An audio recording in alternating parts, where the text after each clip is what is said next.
Parte 4. Allan Kardec. Então eis charlatães de uma espécie singular e que vão reabilitar a palavra. Até o presente não se viu ainda charlatães desinteressados.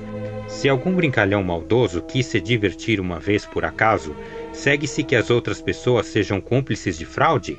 Aliás, com que objetivo se tornariam cúmplices de uma mistificação? Para divertir a sociedade, direis: eu aceito que uma vez alguém se preste a um gracejo, mas quando um gracejo dura meses e anos, é, eu creio, o mistificador que está mistificado. É provável que pelo único prazer de fazer crer em alguma coisa que se sabe ser falsa, espera-se aborrecidamente horas inteiras sobre uma mesa? O prazer não valeria o trabalho. Antes de concluir pela fraude, é preciso primeiro se perguntar qual interesse se pode ter em enganar. Ora, concordareis que há posições que excluem toda suspeita de fraude, pessoas das quais só o caráter é uma garantia de probidade. Outra coisa seria se tratasse de uma especulação, porque a atração do lucro é uma péssima conselheira. Mas admitindo-se mesmo que, nesse último caso, um fato de manobra fraudulenta seja positivamente constatado, isso não provaria nada contra a realidade do princípio, já que se pode abusar de tudo. De fato de que há pessoas que vendem vinhos adulterados, não se segue daí que não haveria vinho puro.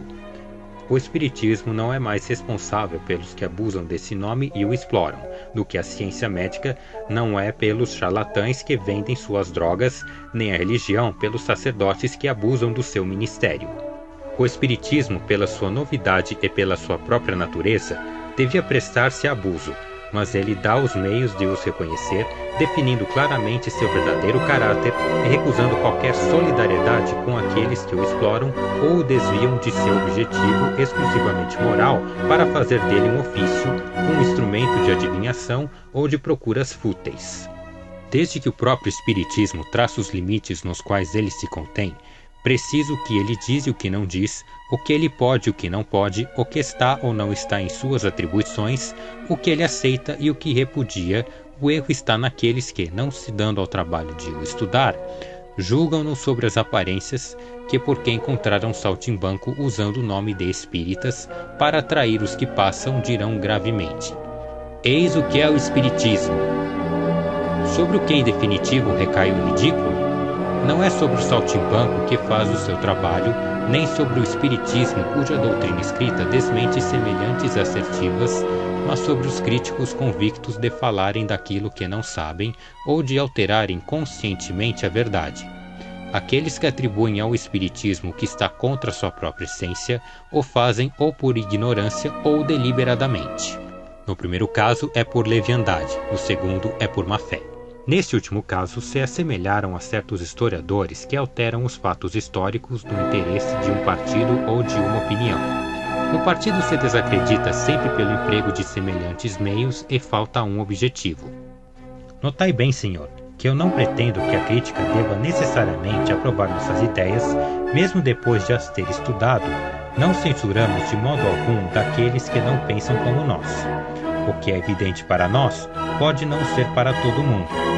Cada um julga as coisas pelo seu ponto de vista e do fato mais positivo todo mundo não tira as mesmas consequências. Se um pintor, por exemplo, coloca em seu quadro um cavalo branco, qualquer um poderá dizer que esse cavalo faz um mau efeito e que um preto conviria melhor. Mas seu erro será dizer que o cavalo é branco se ele é preto. É o que faz a maioria dos nossos adversários. Em resumo, senhor, cada um é perfeitamente livre para aprovar ou criticar os princípios do espiritismo, para deduzir eles tais consequências boas ou más, como lhe agrade, mas a consciência impõe de um dever a todo crítico sério de não dizer ao contrário que é. Ora, pois isso a primeira condição é de não falar daquilo que não sabe. Visitante. Retornemos, eu vos peço, às mesas moventes e falantes. Não poderia ocorrer que elas estivessem preparadas? Allan Kardec. É sempre a questão da boa-fé a qual já respondi. Quando a fraude estiver provada, eu vou-la entrego.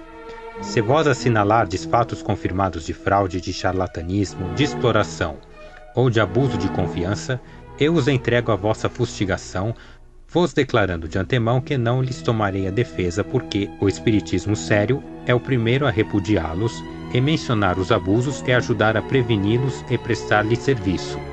Mas generalizar essas acusações, derramar sobre uma massa de pessoas honradas a reprovação que merecem alguns indivíduos isolados, é um abuso de um outro gênero, o da calúnia.